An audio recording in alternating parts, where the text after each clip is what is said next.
To start with, you see the cover design here. That's actually a wedding on the beach at Point Pleasant. Wow. And the photograph I got from the Newark Library for some reason. And the back cover shows guys picketing, but they're not necessarily picketing against the Klan. These guys are Jewish guys from Newark, when the Klan didn't like Jewish people or Catholics either. But they are picketing for some Nazis, and the Nazis will come into this later on. Okay, all of this starts, the first iteration of the Ku Klux Klan is a group of former Confederates and formed in the late 1860s who basically want to undo Reconstruction. They want to restore the status quo before the Civil War without legal slavery. They like that social and economic strata. And eventually President Grant represses them. There are other groups as well, but the Ku Klux Klan is one of maybe a half a dozen different groups terrorizing black people at voting polls and lynching people, as well as northerners who come down south to try and help with Reconstruction. So once they're gone, eventually in 1876, Reconstruction ends and the old ruling class takes over the South. And then we have, by the 1880s, a nostalgia set in. And what we have in that is, you see all these statues that are causing controversy today of Jefferson Davis and Robert E. Lee. Those statues are all put up in the 1880 and 1920 period. And the people who put them up are the United Daughters of the Confederacy, invariably. You can go back to the old newspapers and see, they raise the money, they get the statues erected. And mostly there are Jeff Davis and Robert E. Lee. Now, General Longstreet, who was one of Lee's corps commanders all through the war, you'll never see a statue of him because he basically okayed Reconstruction and worked for the United States government afterwards. Also, General Mahone from Virginia, who was a Confederate general and a pretty good tactician, he formed a political party after the war that had both white and black people in it. So you'll never see a statue of him. So then, that's not going to happen. But now, along in 1905 comes a novel called The Klansman. And the novel perpetuates what has become this false history of Reconstruction. That Reconstruction was all these criminal guys came down from the South and they deluded the ex-slaves into voting for them. And, and then it was just a terrible mess. And then the Ku Klux Klan came along and saved everybody, especially white womanhood. So that's basically what the novel says. Thomas Dixon is the guy that wrote it. And it inspired a movie, and the movie was The Birth of a Nation. Now, this was considered a groundbreaking movie because it was really the first movie that used a lot of outdoor scenes. It was D.W. Griffith did it, and it was 3 hours long with an intermission in the middle, and it covers the Civil War, and it's basically about this reunification thing after the war, where the Northern family and the Southern family agree, and the Ku Klux Klan saves the South. So this is taken from the book, and when you see the white hoods and the Klansmen and everything, that's all from Birth of a Nation. Burning crosses, that's from Birth of a Nation. Oh, that's up from the Klansmen too, because Dixon said that the burning cross was brought from Scotland by early settlers in the South. There's nothing to it. They just made it up. And so the burning cross is really not used in the first iteration of the Klan. And sometimes they wore flour sacks over their heads and stuff, but they didn't wear this elaborate garb that you see in the second iteration of the Klan. And there's a scene from the movie with a Union soldier staring at Lillian Gish lasciviously. And actually his equipment is post-war. By the way, it's not authentic Civil War stuff. Next. Now this guy, William Joseph Simmons, he's sort of, I call him a middle-class ne'er-do-well. He was also called a man constantly on the make. He was a guy who flunked out of medical school, who called himself a doctor, who then was, and worked for the Methodist Church, and they fired him. And he took up a job, he was selling memberships in fraternal orders. And there were many fraternal orders in America then. Because you didn't have Social Security, you didn't have Medicare. You had these people in a fraternal society, or sorority, that would help you out, supposedly, if you got in trouble. Also, you could network and get a job. So there were a lot of these groups around. And so he saw the movie, and said, wow, why don't we just regenerate the Ku Klux Klan? And so in 1915, on a cold night, he and some guys go up on Stone Mountain, Georgia, near Atlanta, and they put up a flaming cross. And so he founds the organization. So it doesn't really catch on. This is, World War I comes along, there isn't much going, the war ends. The war is really, it's not that popular. You have, like in New Jersey, 20% of the population in 1920 was born in another country. And that doesn't count their kids. And that means that those countries were at war in Europe, and you had the Irish were not happy to help the English, and Germans weren't happy to fight against their own relatives, and you had Jews who escaped the pogroms in Russia, and they weren't interested in helping the Tsar. So it wasn't a popular war, and so there was a lot of propaganda. You had 4 Minutemen. You go into a theater, and they always had to change the reels. It took 4 minutes to change the reels. So a guy got up on stage and gave a patriotic oration for 4 minutes and then jumped off. And that was just a part of it. But this organization doesn't go anywhere until around 1920-21. And these two people are who do it. Edward Young Clark and Mary Elizabeth Tyler, they become affiliated with Simmons, and they say, hey, you know, he's got about 500 members in his organization, they're all in Georgia. We can make this a national organization, and we can make a lot of money out of it. So what they do is they organize. And what the deal is, they want to be in every state, and eventually they do get in every state in a couple Canadian provinces. And what they do is they tell their recruiters to go to a state, find out what the people are anxious or angry or fearful of, exploit that. And then you're a Kleagle. A Kleagle is a recruiter. You collect $10 from the Klan's initiate, and that's called a collect token. And you get $2. And then it goes up to the next guy gets $1, the next guy gets... So they make a tremendous amount of money. Now, they also open a publishing company that publishes Klan periodicals, and they get involved with a company that makes Klan robes. Now, when you become a member of the Klan, you got to have an official robe. You can't just take your sheet off your bed. It's got to be official.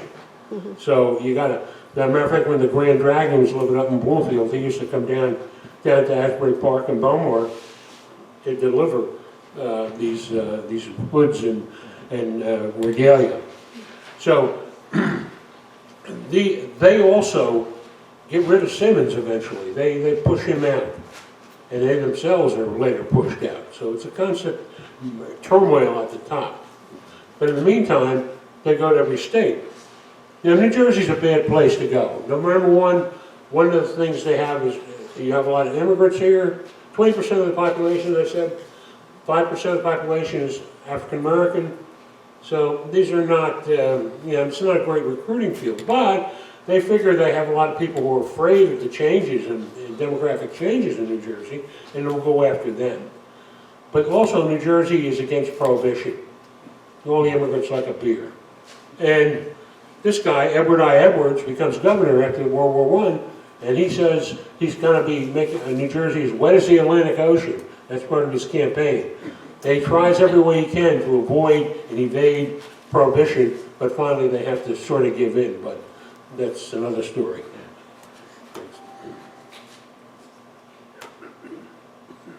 Now, when Clark and Young, when they take over, then they move this guy in, this chubby little guy.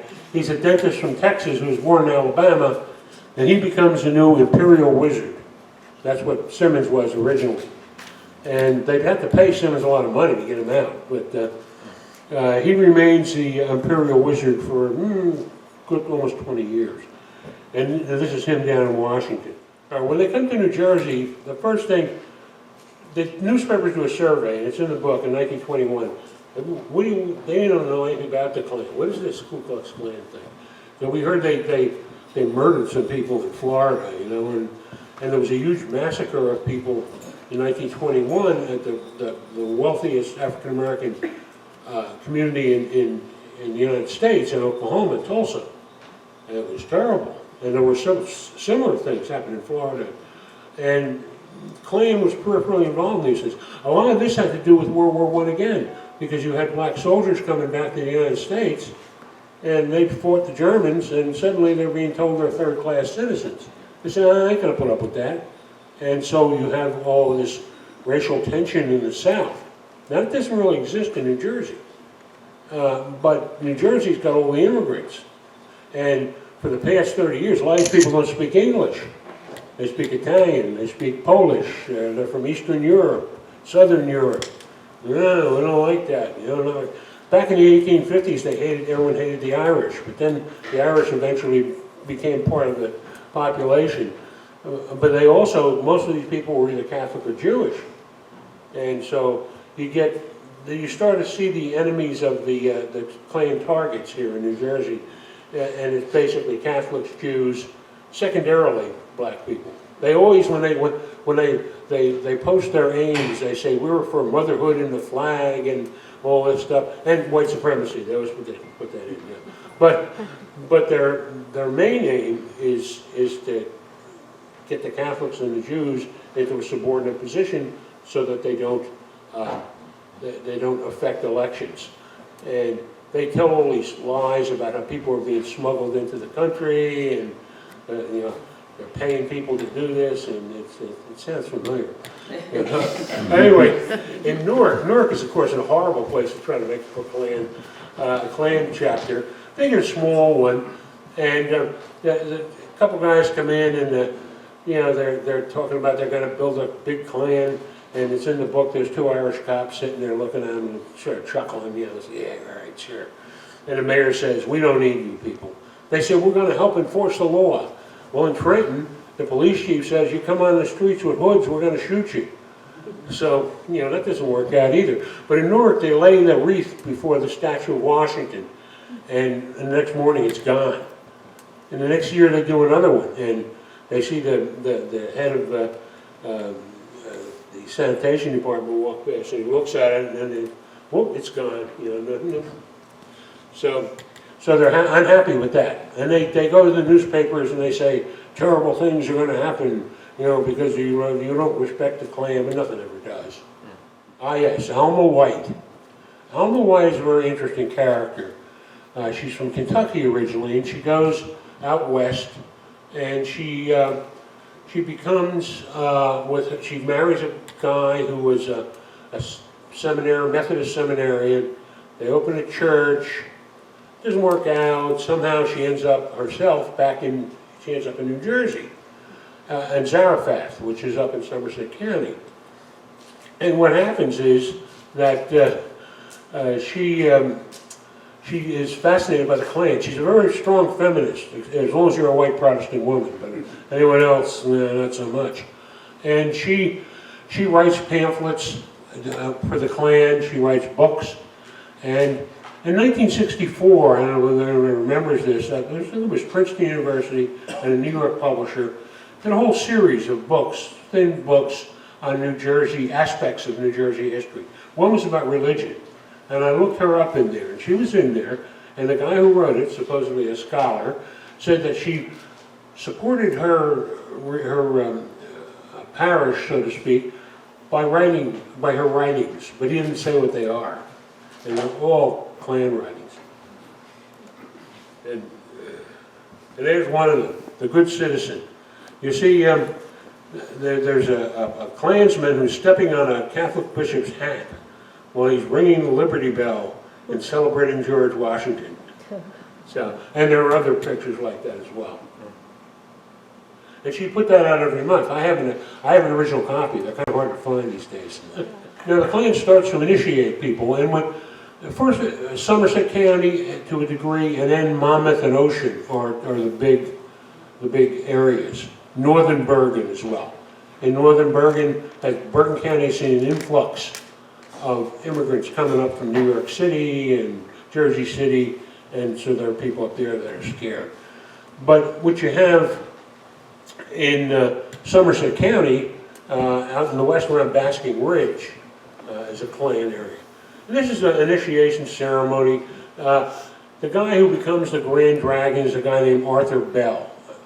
And Arthur Bell starts off, some historians have said he was an attorney, but actually he only went to 2 years of high school. And Arthur Bell was a vaudevillian.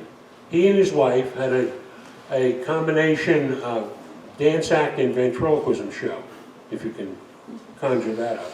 And so, after the war, after World War I, he gets involved with the Klan, and he's got this theatrical talent.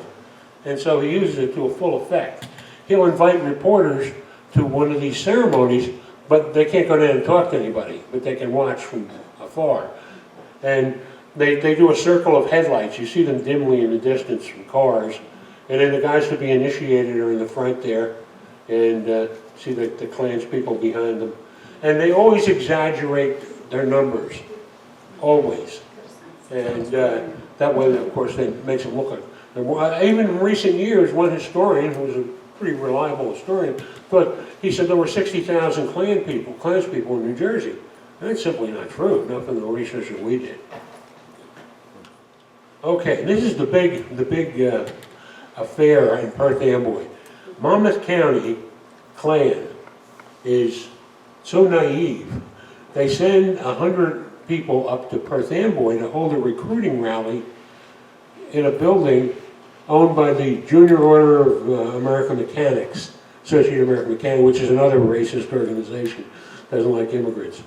And the word gets out. Perth Amboy is full of like all kinds of people from Eastern Europe, and so 5,000 people come out. They surround the hall, and they throw rocks at it, and they bust in, and the cops have to be called out to save the Klansmen. And one cop sees a Klansman being stuffed down a sewer, and he says, no, you can't do that. That'd be murder. And so the guy says, oh, okay. So they didn't put him in the sewer. But they beat them up, and nobody was arrested. The fire department tried to spray down the hoses, the mob, but they cut the hoses. So it was a tremendous riot. And that was in 1923, when they were just starting to get going. That's the ladies. They're called Lotties, Ladies of the Invisible Empire. And later they changed the name to the Camellia. And then they put Bell's wife, who was part of his vaudeville act, she became the head of the women Klansmen. And then there were disputes start. One woman left the Klan down by Atlantic City, and she said, that they were just making money off it. She was going to form her own organization, and started internal arguments. Eventually, is one of the major things that brought them down. Atlantic City, bad place, like Newark. You have a large black population in Atlantic City. You have Nucky, who everybody should know, Nucky Johnson, the Republican guy who runs the town, and you don't want to see any of this. And the mayor's a Catholic. So they say they're going to have a parade in Atlantic City. And so he calls a city council meeting the night before, and they pass a law saying anyone wearing a mask will be arrested. And so that they don't. But they threaten all kinds of violence and stuff, but they don't do anything. Now, on the shore, in Northfield, there was a fairly strong Klan presence, but not in Atlantic City. If anybody saw Boardwalk Empire, and I love this series, when the Klan shows up with a machine gun, no, they didn't do that. Next. That's Miss America, by the way, the first Miss America. And there you have Asbury Park Mayor Clarence Hetrick, one of our favorite, complex characters. Mm-hmm. And Clarence comes from the Midwest, and I think he's the first person to graduate from Rutgers scholarship student in Monmouth College, from Monmouth County. He gets involved in politics. He becomes the sheriff of Monmouth County. In 1911, there is a case where a child is killed, and they blame this black man for doing it and put him in jail. Now, there's only been one lynching in New Jersey since the Revolutionary War, and that was of a guy in the 1880s. But people gather around the jail and they start talking about a lynching. And so, this is before the Klan. He spirits the guy out of there, brings him to Freehold, and eventually they solve the case, and they catch the real guy who was the murderer. So Hetrick has the black vote sewed up in Asbury Park. And so he's a very forward-looking guy, you know, and he's in with the merchants. A lot of them are Jewish. So they hold a little Chamber of Commerce meeting, and afterwards they go to celebrate in a speakeasy in Deal. And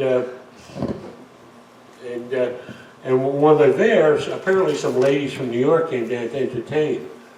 And there's the Deal Inn. And there's the interior of the Deal Inn back in the 20s.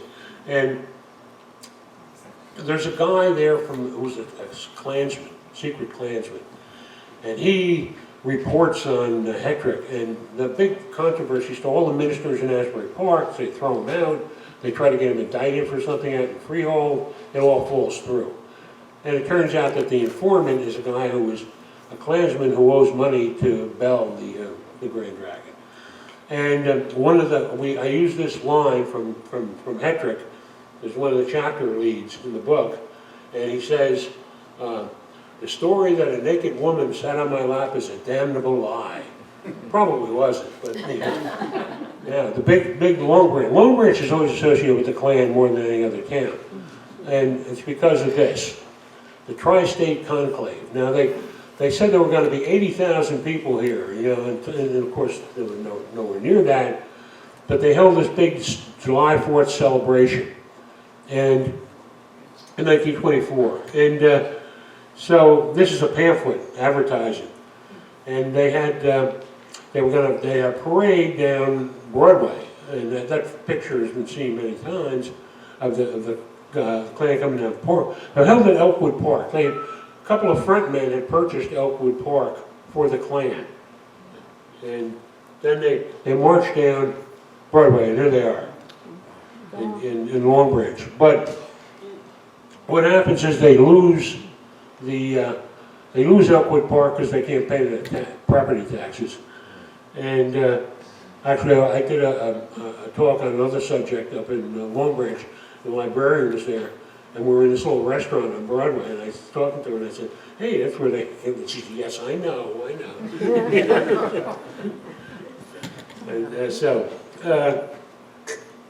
there's a legend here that some nuns from the Catholic school recognized the shoes of their Iceman, and it's probably untrue, but it was, they said there were 10,000 people on the march. The chief of police in Long Branch said that his guys counted 3,500.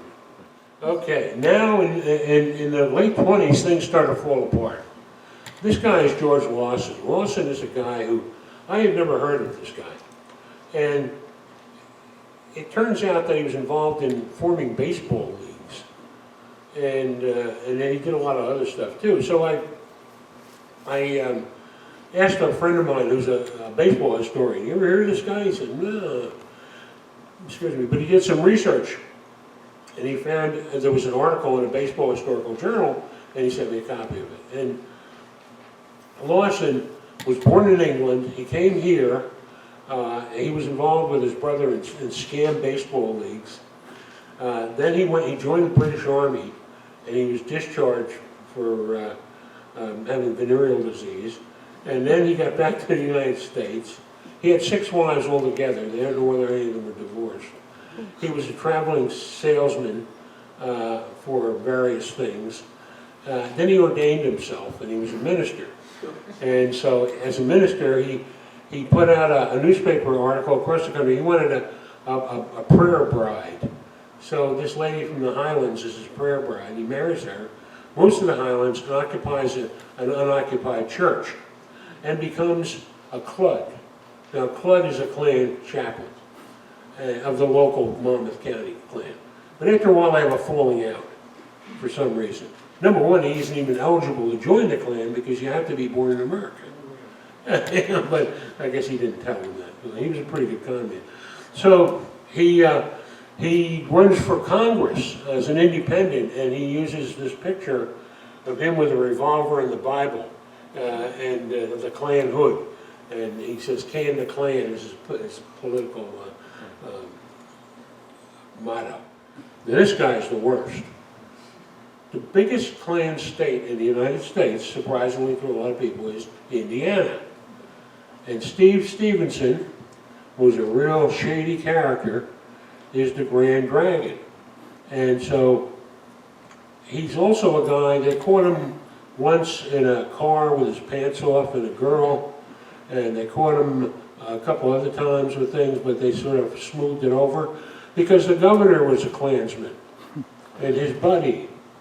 And yeah, the governor of Indiana, yeah, who was a Republican, by the way. And so when people tell you, oh, the Democrats were all Klan, no, not really. Democrats in the South, Republicans in the North. And so he finds this old group called the Horse Thief Detective Organization. And there aren't any much horse thieving going on in the 20s. So they become affiliated with the Klan, and they're all Klansmen in this organization. And they start enforcing prohibition laws on themselves. They stop cars and buses and stuff, take people's booze. None of it ever, and they don't know where it goes. I think I know where it goes. Yeah, but anyway, he did that, and he did a lot of other things. And he had this girlfriend who was a state worker in Indiana, and he had a private train car. He took her in a private train car to Chicago, but he assaulted her on the way, and then she ended up trying to kill herself, taking drugs, and he dumped her off at her mother's house, and she died. But before she did, someone called the cops, and he ended up in jail. Now, when he's tried for the murder of this woman, he exposes the governor and all these other people being Klansmen. And eventually he serves some time in jail. He goes on, he does the same thing other places, but he's no longer a big Klansman. But that's a huge national scandal, and you know the Klan is always saying they're for motherhood and purity and all this stuff, and so he is not a good example for them. Yeah. And back to New Jersey, we have Roscoe Ziegler, who's not related to my co-author, and he's a Methodist minister in Trenton. And he's, you know, the all-American white guy that the Klan loves, you know. He was a World War I vet, he's a minister, he's got a family, a wife and 2 kids, and what happens is he runs away with the girl next door. He's also a recruiter, he's a Kleagle. And they go to Texas. Now, he takes with him $10,000 in Klan money. Or $1,000, probably $10,000 today. But they catch him in Texas. He comes back to New Jersey. They lock him up in Freehold. His parents pay the Klan back, but then they're going to charge him with violating the Mann Act of crossing state lines for immoral purpose. And then they drop that. But that's another big scandal in New Jersey. And there are other smaller ones too. And we mentioned them in the book. One guy committed suicide up in the Highlands, and it was a Klansman. And he left a note blaming the Klan. Okay, so but I said that, you know, they try to present themselves in New Jersey at least as being, you know, just pure patriots. And in order to do this, they have the promotional Mother's Day celebration in Ocean Grove, and they have a Klan band up on the stand, on the podium, and the stage rather, and so they give a speech, and Arthur Bell was there, and he says, you know, the guy who organized this, who happens to be the guy who turned in Mayor Hetrick, you know, there have been calls from all over the state and country about how he's done so much for the mothers of America, and you know, it just goes on and on and on. We cover it in the book. But this is one, interestingly, Ocean Grove is a Methodist place, so you would expect. Now, I went to the Ocean Grove Times, and they really barely mention the Klan. And they also, they don't really, a couple thousand people show up at these Klan events, but they're really not too enthusiastic about it. And here, now, Remember I said they lost the property in Long Branch. Well, they bought new property. The new property was bought in Wall Township. Now, the people who bought it were some people from Asbury and some people from Point Pleasant Klan. And it becomes a Klan state headquarters, but it's not owned by that Klan. So they start staging events out there. They have revival meetings and they have circus. And again, they're trying to get good publicity. We're just a patriotic society.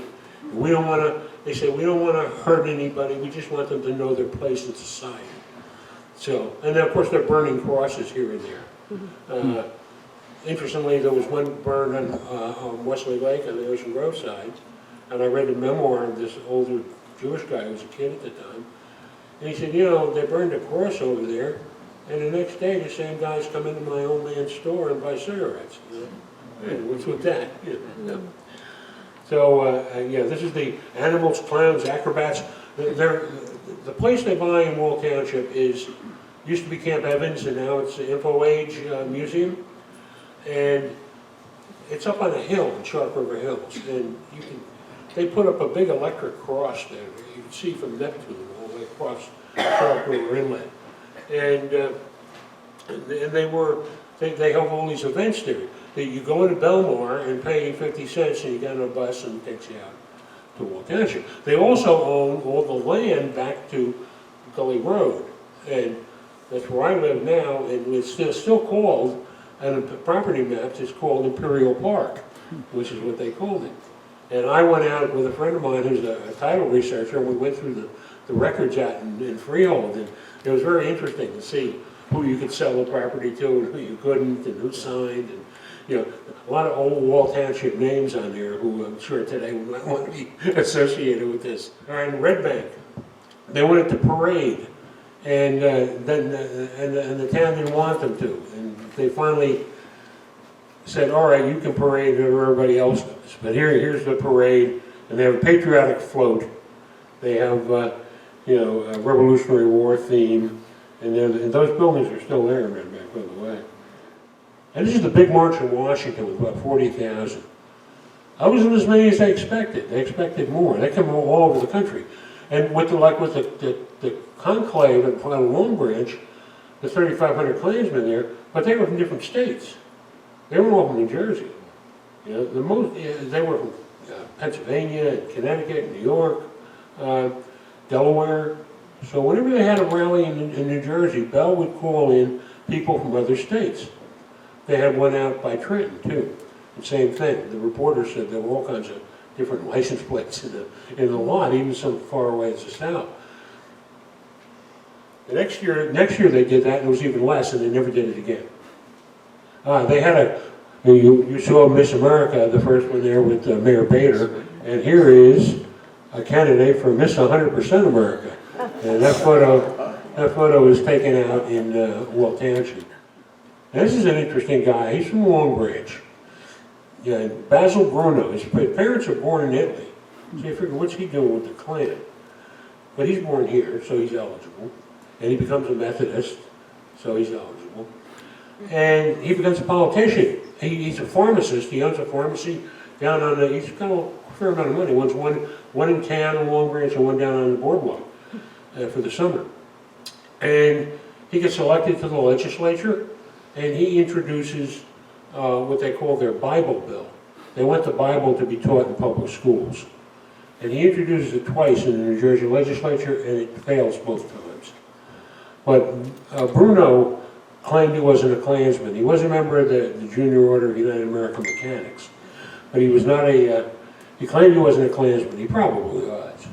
And so afterwards, when the Klan fades, he went for sheriff, and I think he was 26. And that's when you know the Klan is going down, because he had won with Klan support in the legislature. He's overwhelmingly defeated when he runs for sheriff of the county. He says he's going to clean, they only use the phrase, they're going to clean up. He's going to clean up all the roadhouses serving booze, you know. And so when they go to Atlantic Highlands, they're going to clean up the Highlands. Now the Highlands is one of the big rum runner ports in America, along with Atlantic City, the two in New Jersey. And you know, gangsters had gunfights in the street over who's going to take possession of this booze. And these guys, these, lower middle class ne'er-do-wells, they're gonna stop these guys? I don't think so. And of course they don't, But they say that. They're always gonna clean up things, never do. All right, this is one of the last guests. It was 1927, Easter Sunday, Basking Ridge.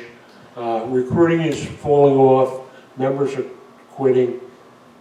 Hiram Evans comes up from Georgia, and he has to have a meeting up in Basking Ridge. And this is the Klan moving towards the venue. Now, again, reporters say there's all these cars around from different states. Now, they're really getting on a downhill slide when you get this cartoon in the Asbury Park Press, what to do with your hood once you leave the Klan. Well, you can use it to keep the mosquitoes off in the summer, you can use it on fireplace, you use it as a scarecrow, and so, the papers are invariably against them. The Newark News especially. And the Newark News at one point says they're burning these crosses and, it's a fire season, so they should be arrested if they're even seen. A lot of times they'll burn a cross and run away. So sometimes you don't know it was the Klan that did it or some wacky adolescent males. I always say I know wacky adolescent males because I used to be one. And they do stupid things. And so you don't even know sometimes. I love this picture. What are you looking at, huh? Yeah, that's Hamilton Kane. He's Governor Kane's grandfather.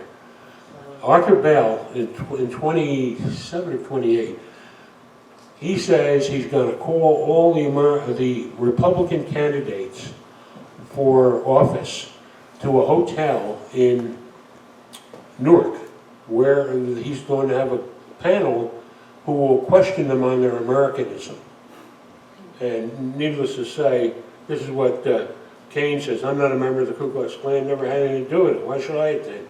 Nobody showed up.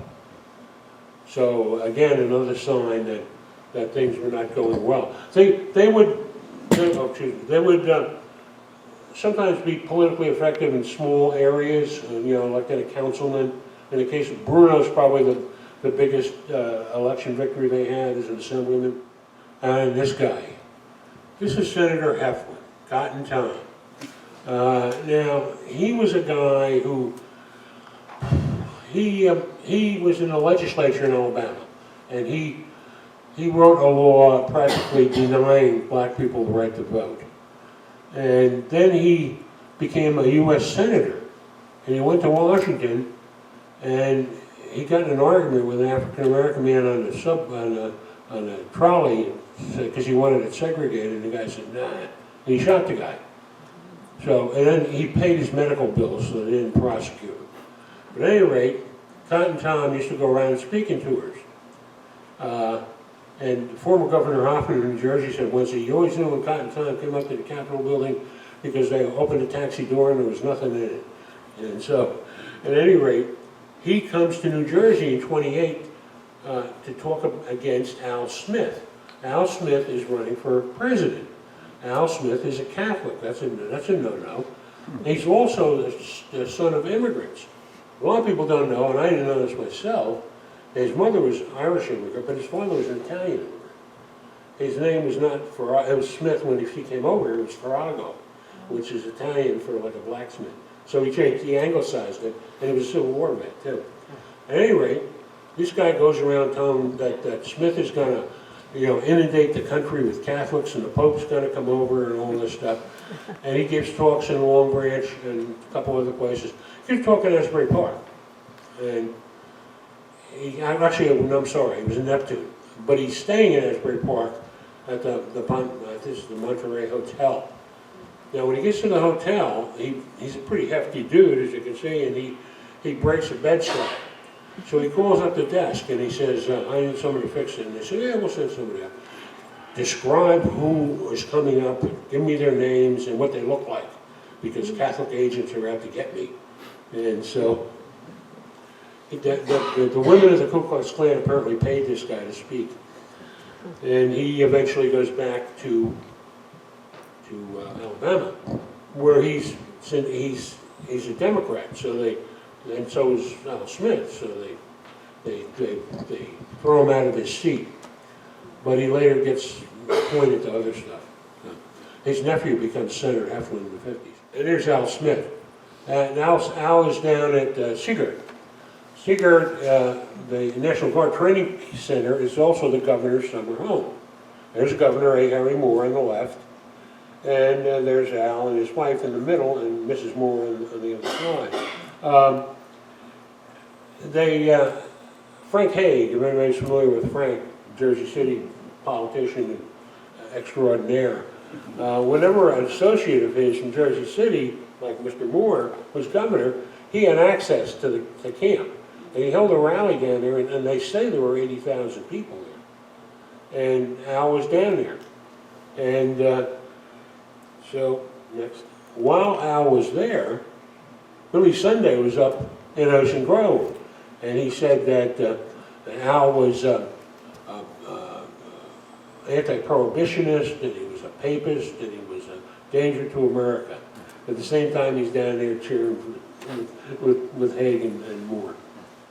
Now, this is an interesting thing. After World War I, there were some black veterans in New Jersey who wanted their own unit. The Army was segregated at the time.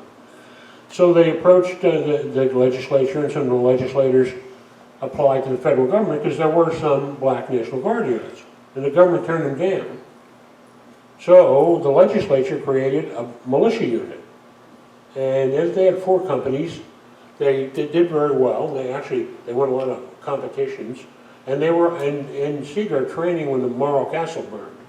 And it burned. A lot of people think it burned off Asbury. It didn't. Burned off Seagard, ended up in Asbury. But they were part of the rescue detachment. And one of the company commanders was a mortician, so he opened up a mortuary there at Seagard, where most of the bodies were taken.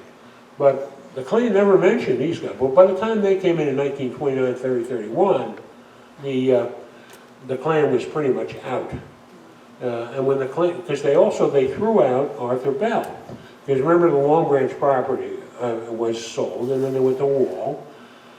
But at one point, the National Klan was claiming the Wall Township property.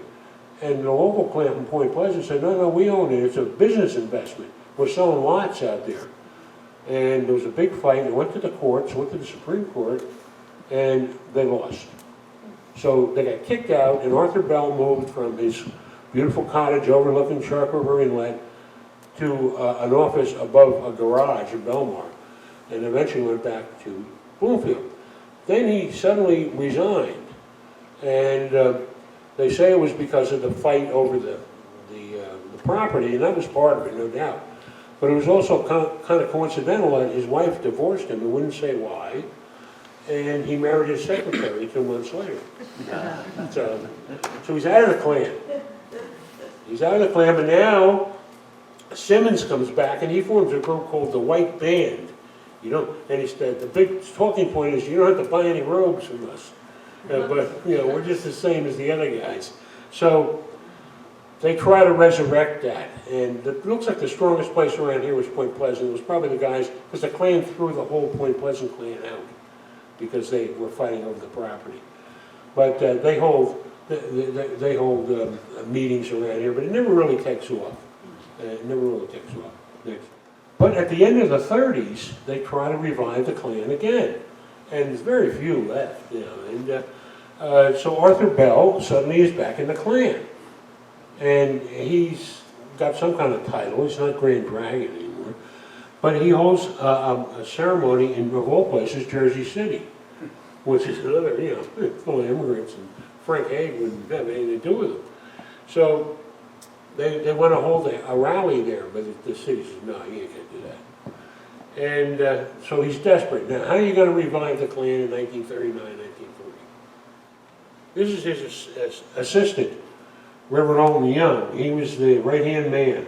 And he left the Klan when Bell got kicked out, joined the White Band with him, and he came back in the Klan with him in 39. And this is what they did. They held a joint rally and meeting with the Bund, which was the German-American Bund, was the Nazis up at Camp Nordland in Sussex County. And you see Bell on the left smiling, and Clapwright, who's the Bund guy, on the right, And a group of people gathered outside the place and was yelling at them and throwing stuff. And what happened because of that is there was a congressional investigation. A congressional group came up from the House Un-American Activities Committee, came up to Newark. They held hearings in Newark. They called in Bell. They called in Claprop. They called in all these guys, and they said to Bell, well, why did you think it? Well, maybe it wasn't such a good idea, you know. So, but that was pretty much the end. Then we're in World War II, and what's left of the Klan in Atlanta says that we're putting ourselves in abeyance until after the war is over. This, by the way, is the Wall Township property today. It's the Info Age Museum. That was the Klan headquarters right there. Originally, it had been a hotel built by Marconi when they had a station there and for the workers to live in. So 1946 comes, and some guy down in Atlanta says, I'm going to revive the Klan. And there's a rumor that some guys in New Jersey want to revive the Klan. And the governor at the time is Walter Edge, call him Wally. Wally was the only guy to be two-time governor that far apart. He was the only guy in the 19th century. He was governor in World War I, he was governor in World War II. Wally was a Republican, but the Klan hated him because he was anti-prohibition. And they tried to primary him in the 20s. Wally had a long memory. And he heard this rumor, so he calls on his Attorney General, Van Riper, says, you got to get rid of these guys. And so Van Riper calls up whoever he can find from the east of Governor Riper. They have they're incorporated in New Jersey, they were. And he gets the papers and he calls up whoever he can find, brings it to the Supreme Court, and they issue what they call a certificate of ouster, which throws them out. And that's the official end of the second iteration of the Klan. There were some clowns in the 50s and 60s that, you know, burned some crosses, but that was not the organization that had existed nationwide back in the 20s. And that was a separate organization altogether. And this is one of the reasons it never worked. Immigrants. You know, it would not work in New Jersey. It would work in Indiana, because they, you know, but not in New Jersey. Okay, if you have any questions. What's the derivation of the name Ku Klux Klan? Right after the Civil War, the guys that made it up, they just made it up, and it was like a fraternity, and it initially was founded, and then they started to harass people after that. It doesn't really mean anything. Now, actually, when you have the book The Klansman, he uses a C, not a K. Any other questions? Yes, back there, ma'am. Question, the Ku Klux Klan after, so after this part, what about the semi-current Klan? Like with, Yeah, well, that's what I'm saying, they're not, our task was to identify the actual powerful Klan as it occurred in the 1920s, and then it disappears. These current guys, I don't know, you know, they're just jokes. What can I say? And there probably is some kind of a scarecrow organization down south that claims to be connected with these guys, but I was interested in. See, they came about at a time when it was a very strange time. You had the war, you had prohibition, you had the women's suffrage fight. You had look at a photograph of women in dresses from 1910 and then from 1925. You see the cultural change. Also, they were also against jazz music, and the one guy called it Jew-influenced jazz, and then they were against Broadway shows because most of the Broadway people from Irving, Berlin on were Jewish, so they were against that. They like some songs. Actually, we have a picture in the book of sheet music written by a guy from Avon, and it says, KKK, it calls to you if your heart be true. Believe me, that is hard to find today. A guy I know found it cleaning out his father-in-law's attic, And I said, well, you want me to put your name and credit you? And they, oh, no. I said, all right, I'll put my name. Yeah, if your heart be true, it calls to you. But again, the Flaming Cross thing was a myth, yeah. Yes? I think you said you worked for the Ocean Grove Times. What? Did you work for the Ocean Grove Times? No, I read it. Oh, you read it? I read all the volumes, through that period. And they barely mention the Klan. So how big was the Klan in Ocean Grove? Well, again, it's very hard to determine. We don't have any statistics. The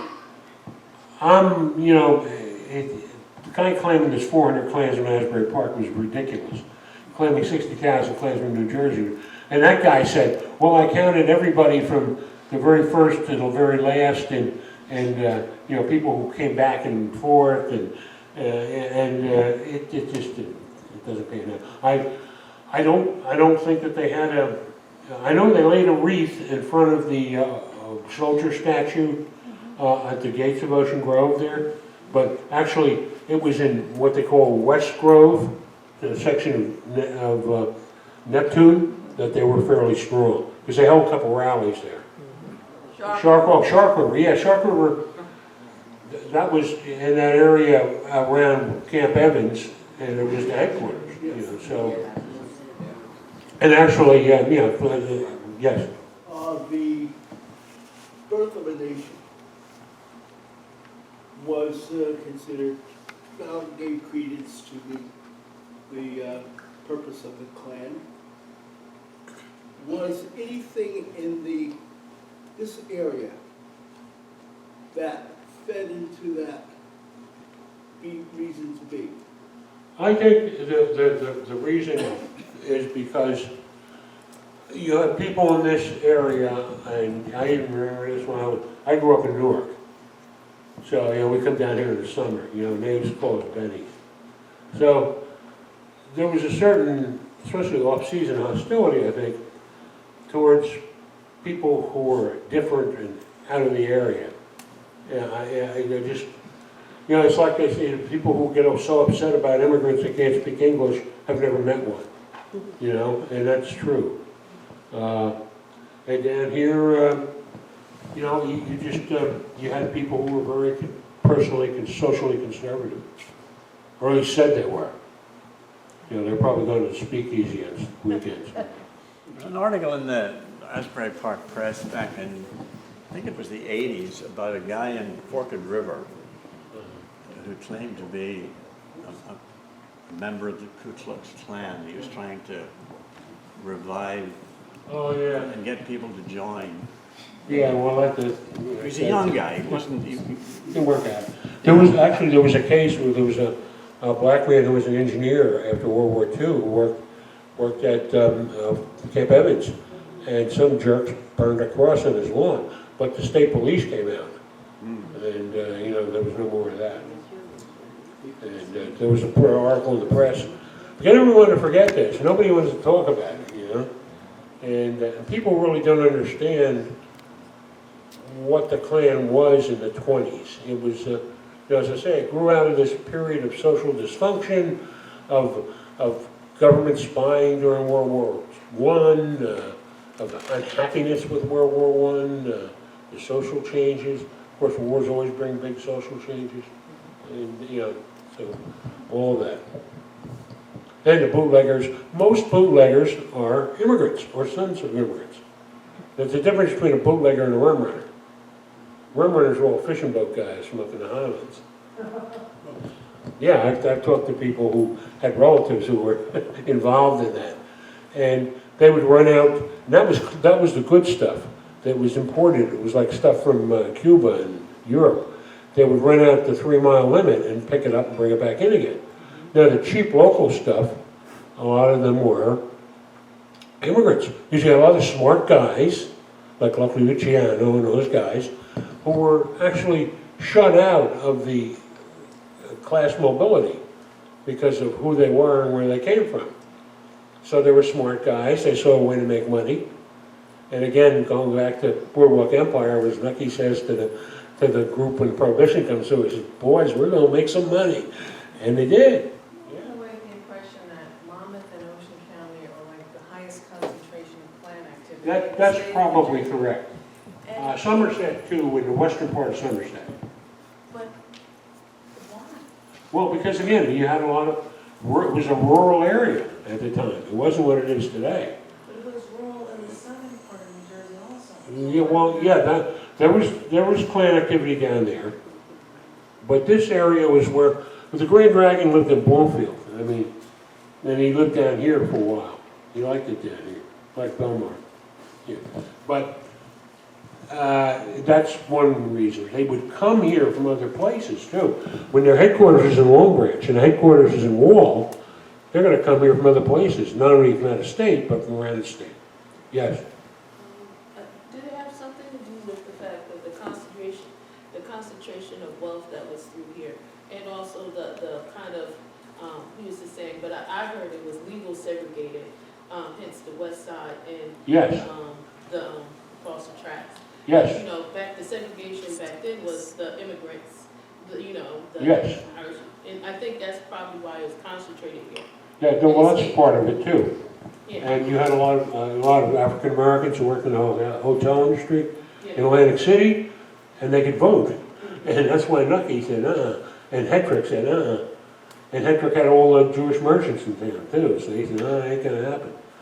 They really did not succeed here, even though they tried. But a few miles away, they did. But only, not for a long period of time. It was, as the 20s came, then once the Depression hit too, that gave people other things to think about. But when in 1923 they passed, and 24, repressive immigration laws, they based it on the number of people of that ethnic derivation who were here in like 1880. And of course, there weren't that many from Poland or Italy then. So they passed those laws, and the Klan really supported those laws. Is there any parallels today? Well, what do you think? Well, you don't want to know what I think. But You probably think what I you're the think. authority, you studied this, in your learned opinion. Well, yeah, I see. I mean, when I first proposed this book to the editor at History Press, he said, this is timely. Yeah, when you get people who are afraid of things, and this is what they told them to do. Come to the state and find out what they're afraid of and what they don't like, and they're coming to get them, This is why you had, that's why they stressed the anti-immigrant thing here. What are we afraid of today? Well, I'm not afraid of anything. I spent a year as a lieutenant in the Army in a war, so I got no fear. But some people do, and they think MS-13's got to climb in their window tomorrow. Why? I mean, this day of- Because people just get that way, I think, if they don't think correctly, and they just talk to the guy in the next bar stool,